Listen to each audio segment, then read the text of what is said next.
Hello, everybody. My name is Elton Roberts, and I'm making this video on um, my understanding of the Enneagram. So what's motivating this video is in personality theory, uh, there's a niche of people who are familiar with the MBTI and another niche, perhaps an intersecting niche that are familiar with a personality theory called the Enneagram. So these are both personality theories that rely on categorical ways of processing information, such that people get put into a meta-psychological personality structure.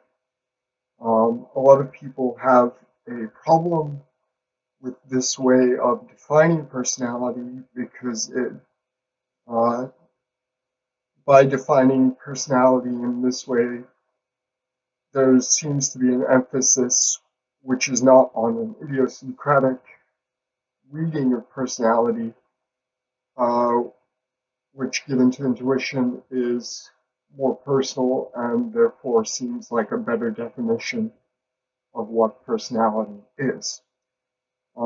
So I'm just going to go through, I actually wrote a paper on this, but I'm just going to go through my paper and address some of the major points of my understanding of these meta personality structures, not the MBTI, but specifically the Enneagram. And I'm doing this in part to make clear that these meta-psychological personality structures are not uh, are not similar to astrology in the sense that there is actually a causal connection between um, the descriptive profiles and the uh, styles of attention um, that are um, not inborn but based on time synthesis is going to be the idea behind this. And in my thesis, the way that I articulate this is through the Cogita. So a lot of my insight, I didn't make this all up, but a lot of my insight was derived from when I started studying philosophy. So, and particularly the phenomenological uh, tradition of Heidegger and Sartre. Um, and as many of you know, the Enneagram application is oftentimes and has spiritual connotations, which can give it sort of a religious edge, uh, which might seem dubious in terms of its validity as a psychological construct. But anyway, I'm just going to go through my paper and address all these points and also some of the references that led to these insights. Um, so originally, this paper was formulated as a defense against the problem of evil. So the problem of evil is a religious problem, um, and the basic idea is um, that evil creates a problem for the rationally justified belief in God. So the chapters of this thesis, just as an overview, Chapter 1 addresses the problem of evil and the defense I provide, which is the beatific vision. For those of you who have read The Wisdom of the Enneagram, the beatific vision is described in The Wisdom of the Enneagram. And then it's going to be the first chapter is an introduction to the possibility of phenomenologically, which is phenomenology is a tradition which studies how intentional consciousness structures first-person experience. So a phenomenologically generated dream world via an embodied self, that is the ego. So we're going to talk about what exactly the ego is. For example, a lot of the spiritual traditions sort of emphasize this idea of ego loss. And Naranjo points out in one of his lectures that, you can justify a lot of hocus pocus by appealing to a higher cause. So, like a spiritual cause. So we're going to talk about exactly what the ego is and the difference between, ego loss, which would actually lead to like psychosis and schizophrenia, and what transcending the ego is. So we're going to make a distinction there. And the introduction of the problem of despair for freedom. Oh, by the way, I'm wearing these sunglasses in case this video gets famous. So, yeah. Not that I expect it to get famous or anything, just that. Yeah, I'm sure Shazam. So the introduction of the problem of despair for freedom. So, when you're discussing the egoic problem, there's this idea that you're not truly free. So, like, part of this, an example of this could be Kant's idea of acting only according to duty, and you're only sort of like free actually when you're in accordance with rationality or aligned with purpose. So we're going to talk about exactly what freedom is in the context of how despair creates problems for the question what to want. And we're going to talk about this in terms of essence and transworld depravity. So basically there's going to be your essence. It's sort of similar to a soul, but the idea is that there are possible world segments and transworld depravity. So we're going to get into that.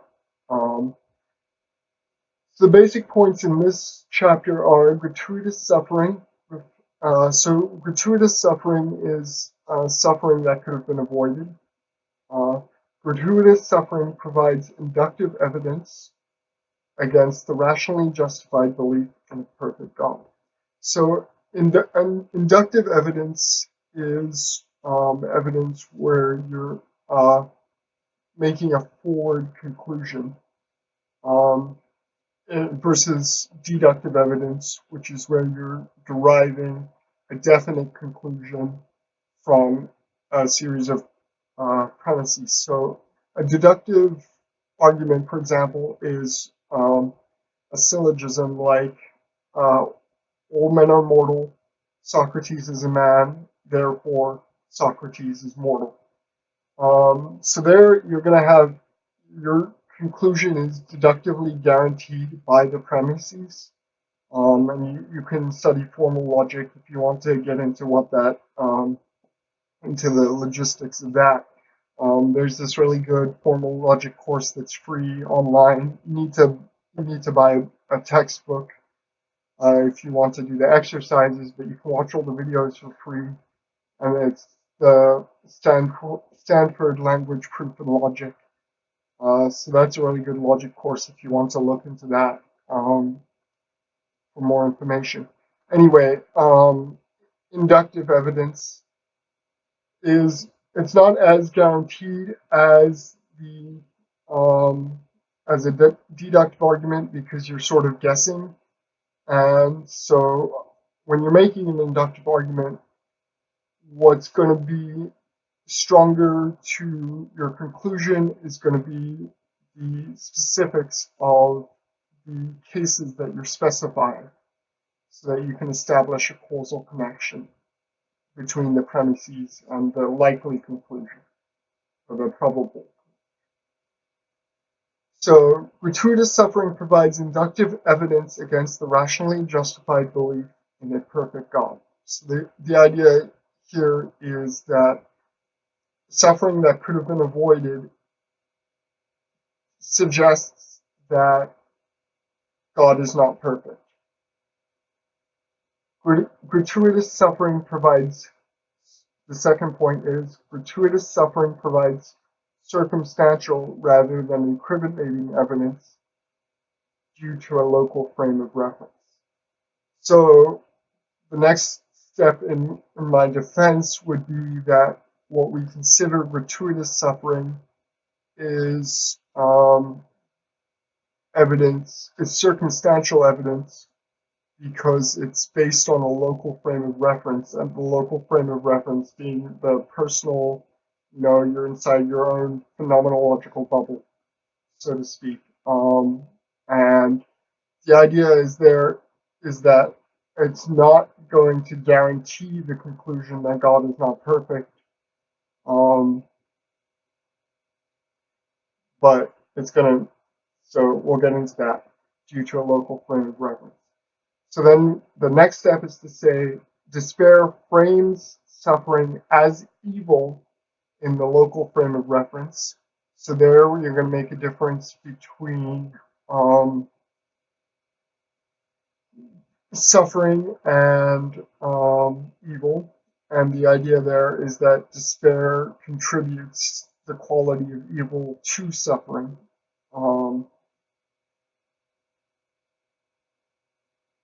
And then the fourth point is transcending despair eliminates circumstantial gratuitous suffering.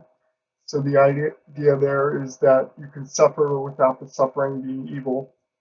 An example of this would be like if you're exercising, but you're enjoying it.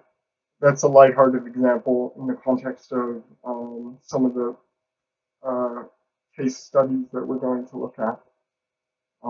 But the idea is that exercising, the pain that you suffer when you exercise, like sore muscles, is worth it because it feels good to exercise. You get the endorphins overall. And then the final conclusion is the beatific vision provides pastoral care for gratuitous suffering by transcending despair. So pastoral care is at the end of so we're going to address two different formulations of the problem of evil.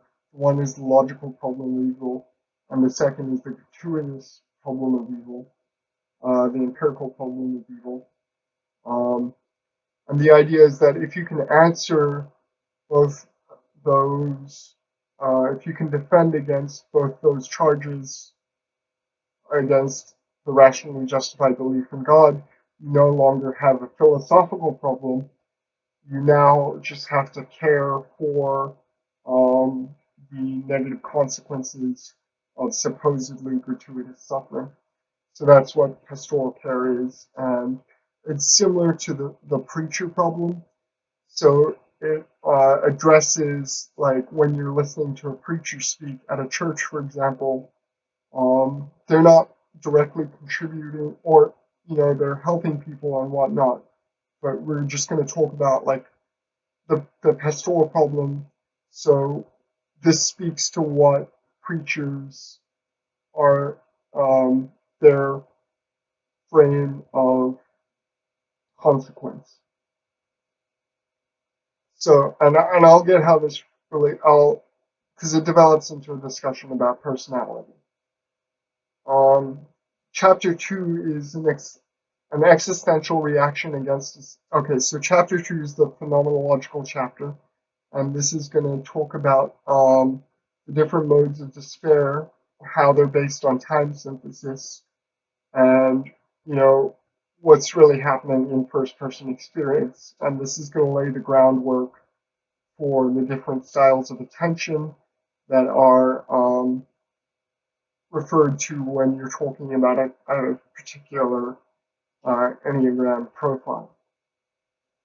And this is going to be where you can reference when you're thinking. So you're going to hear when you read up about this stuff on the internet, there are a lot of different opinions, and it's sort of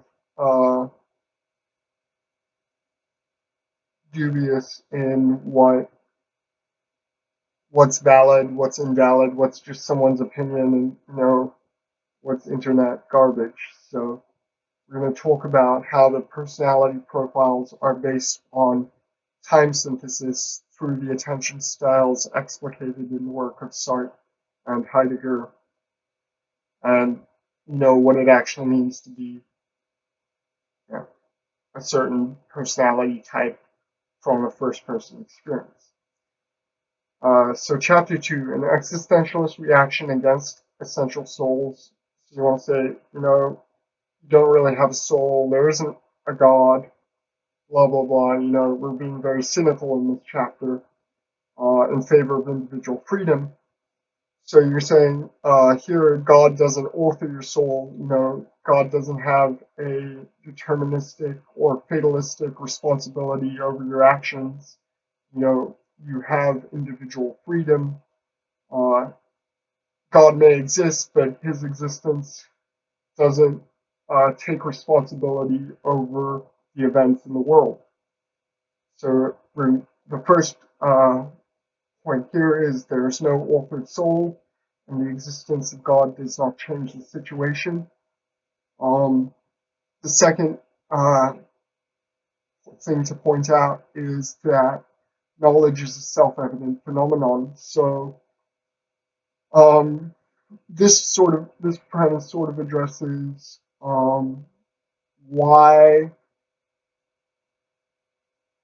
what you could do with your limited scope of knowledge. So if you have the idea that there is a God, there's sort of like, why can't I really live up to that idea of God?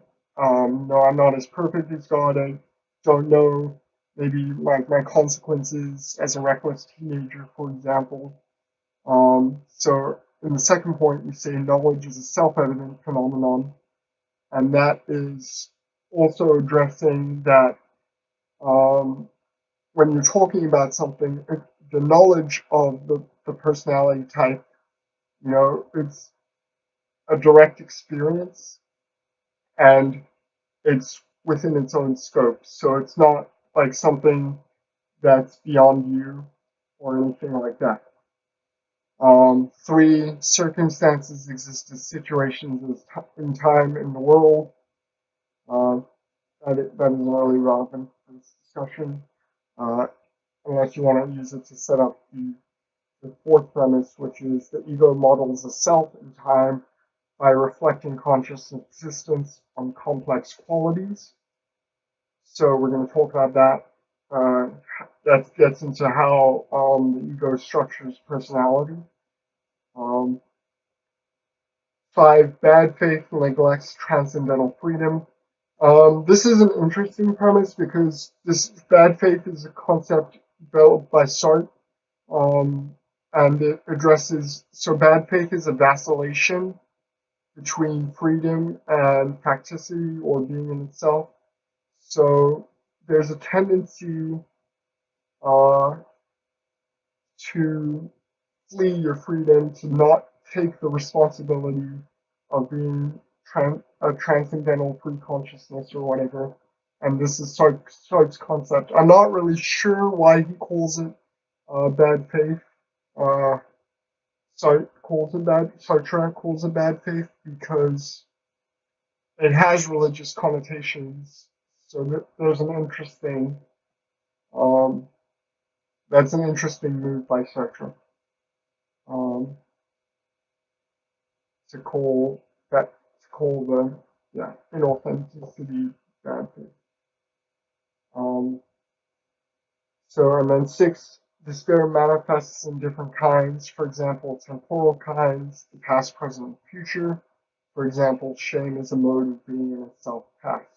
So shame was a particular mode of experience that Sartre talks about, and a lot of other phenomenologists talk about it too. But the idea here is that their despair manifests in different kinds, is that there are temporal categories here, the past, present, and future, and they don't describe duration, but they describe different styles of attention. And so the experience of shame is going to be an experience that you're merely a persona, which is an experience that is, for example, particularly prevalent in modern media because of the way people are valued through their presentation. Okay, but anyway, there are different kinds of temporal despair, and those are going to pose an obstacle to transcendental freedom. And so shame, we're going to talk about through Sartre, but if you want to look at, for example, a good explication of the future, would be to check out Heidegger's Being in Time. He writes a lot about projection, which is you can see more clearly connected to the future, but not limited to that temporal aspect, in that it can also be about projects, and it sort of brings home the fact that it's a style of attention, rather than a direction along a linear time space or whatever. So that's going to be important. And then if you want to, Levinas is another philosopher who criticizes Heidegger's ontology. So if you want to develop that train of thought, you can read some Levinas. And Sartre and Heidegger, there's in phenomenology, there's this emphasis on first-person experience, and part of that emphasis rejects the idea of typology outright. And you can look into different kinds of typologies. So like in the philosophy of science, there are natural kinds, where the idea is that the categories of that are devised carve nature at its joints. And you can read more about in the philosophy of science about those projectable categories. But Heidegger's rejection of typology is inauthentic as an inauthentic projection, and Sartre's emphasis on bad faith is inauthentic. So you can't really say I'm behaving in this way because I'm this personality type. That's sort of an inauthentic displacement of your responsibility onto. It's a responsibility for your situation where you're putting your locus of control outside of yourself. And for Sartre, that's inauthentic. So these two phenomenological rejections of typologies would seem to reject the idea that that personality is a legitimate enterprise. But I think that's a superficial conflict, in that these experiences that these philosophers are outlining actually ground the different attention styles for the personality types. So here what you want to emphasize is that there's a difference between the representative description of the personality type and the first person experience of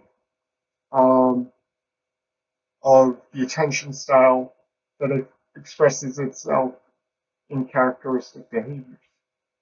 And Dave's Enneagram site is a good website to look at if you want an explication of that. Okay. So then in chapter 3, we're going to look at an explanation of the Enneagram in relation to the ego as a complex object in space-time, in relation to holy ideas, spiritual transformation, and original sin. So then we're going to look at like some of the vices and the spiritual connotations of the Enneagram.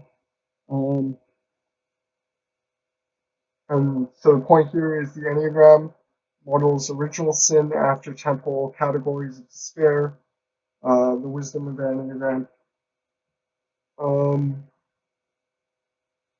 And you say and for example, you can say like the problem of evil is a tension between point 4, the sort of melancholic tragedy, and point 1, the idea of perfection.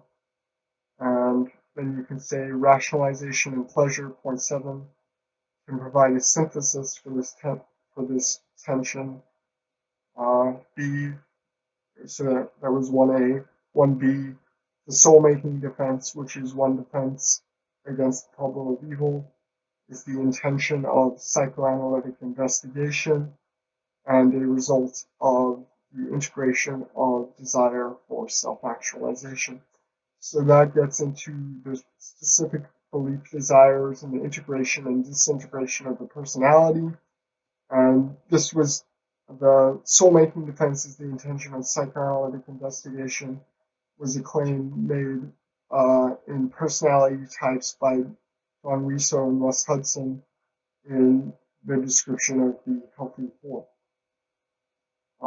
So then the next point would be, which is point 2, liberation from despair leads to religious experiences, for example, virtue.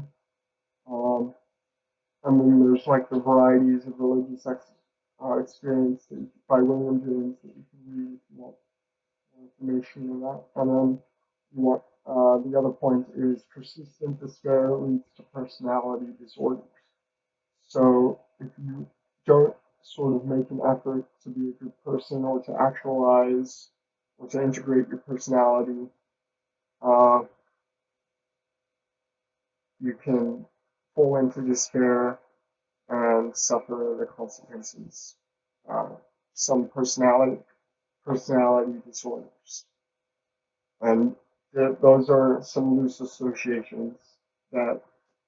So Naranjo wrote in Character Neuroses, he wrote a lot about the different pathologies associated with the different Enneagram types. But I just briefly addressed that in this. And then chapter 4. So this was really interesting. I read this book called The Logic of Structure by Ellie Ragland, and this addresses a psychoanalyst named Lacan who reinterpreted a lot of Freud's work, and I briefly addressed this. The main points that I wanted to draw out of it were, one, the emphasis on the idiosyncratic aspect of personality, which is missing from the categorical explanation of personality, and 2, the way that the defense mechanisms of the personality styles operate in concrete situations on sentences, on reading a sentence. So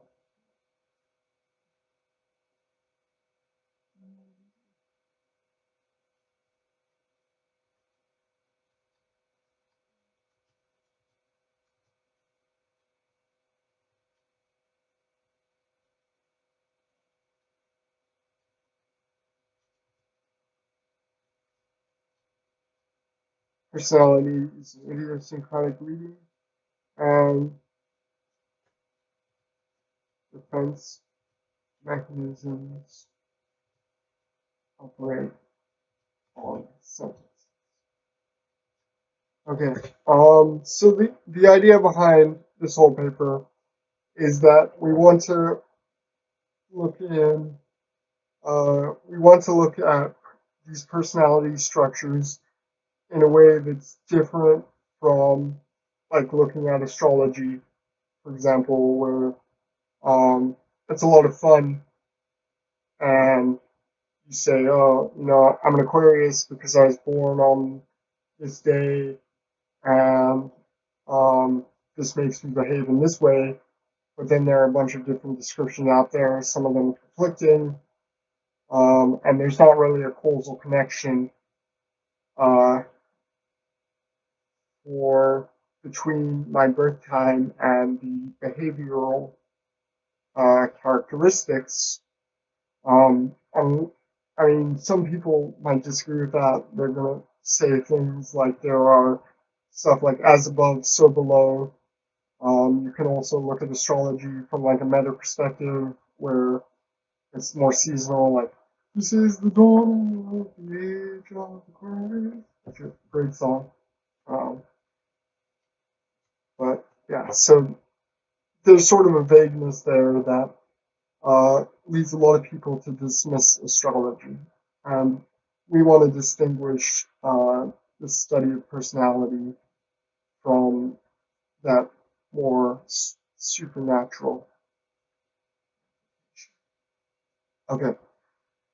And so then we want to say, so we want to look at that and like, how far does this go? So if we're gonna make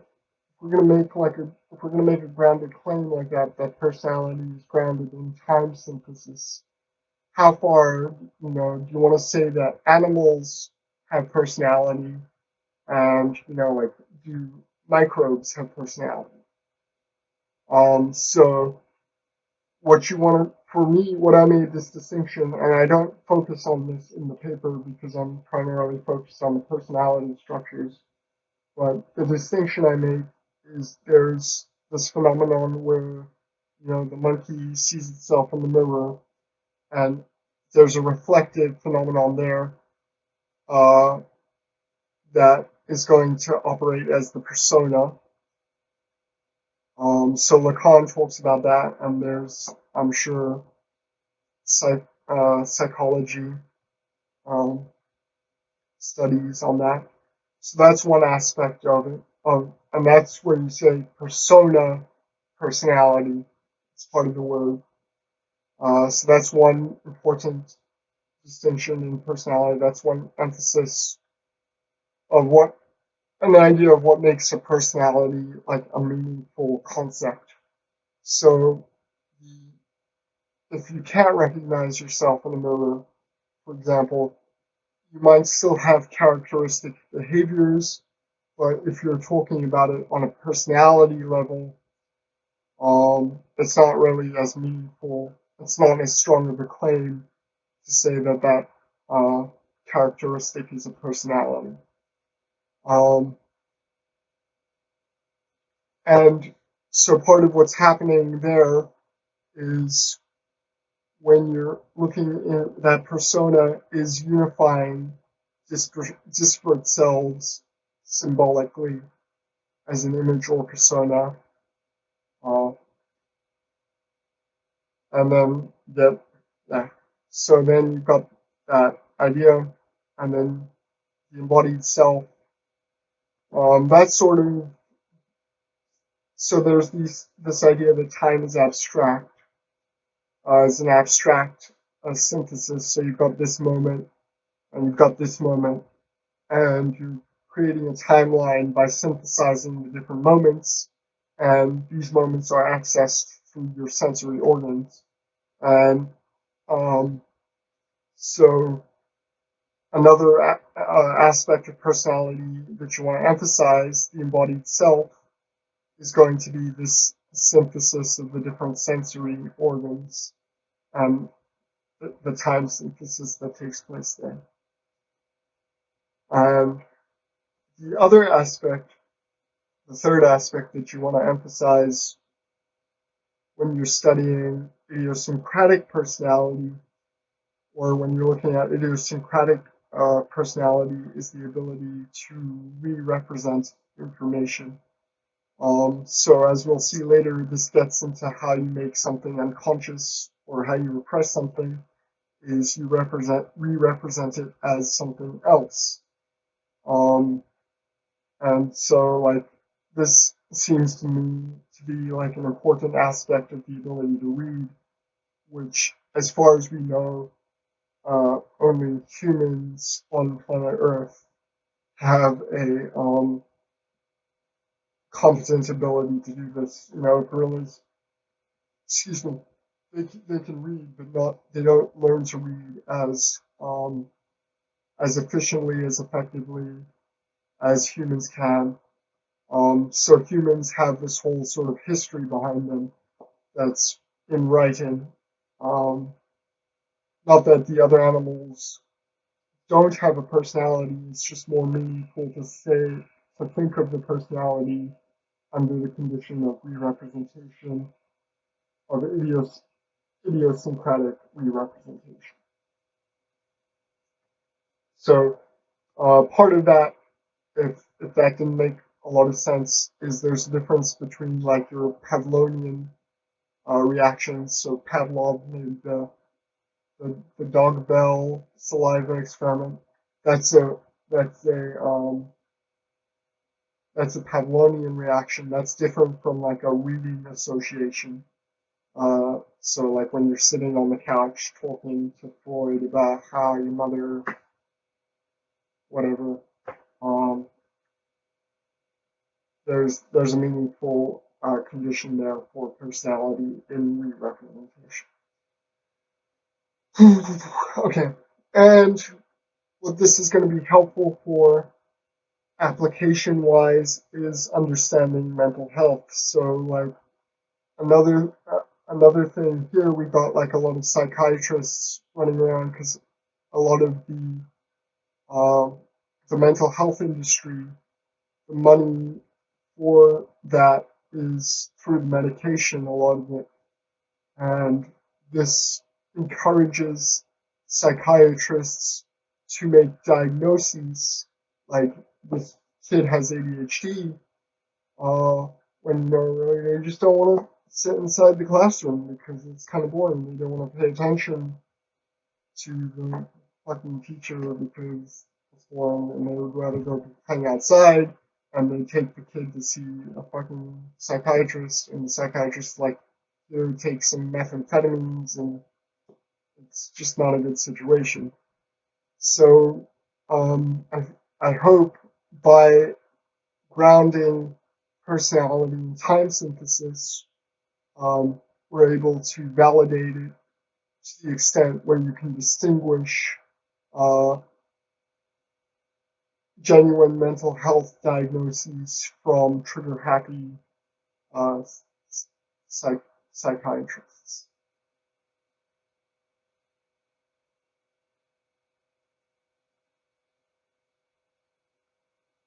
And so you can read more about the history of mental health in The History of Madness by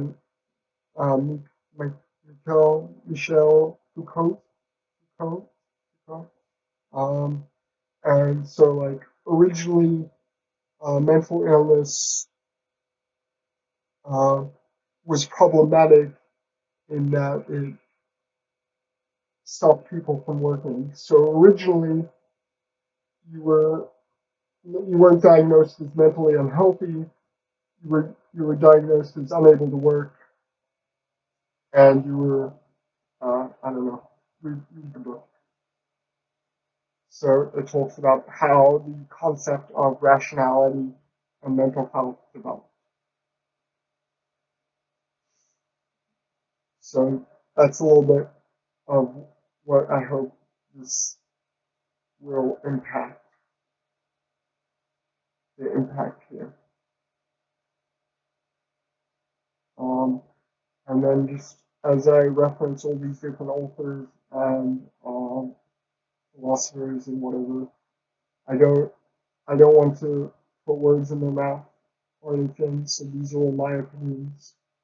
And when I'm using these other authors to explain certain aspects of my thesis. I'm not intending to misrepresent them. So please read all the other authors in the context of their own time and whatnot, and the problems they're originally addressing when they write their material. Okay. So that's basically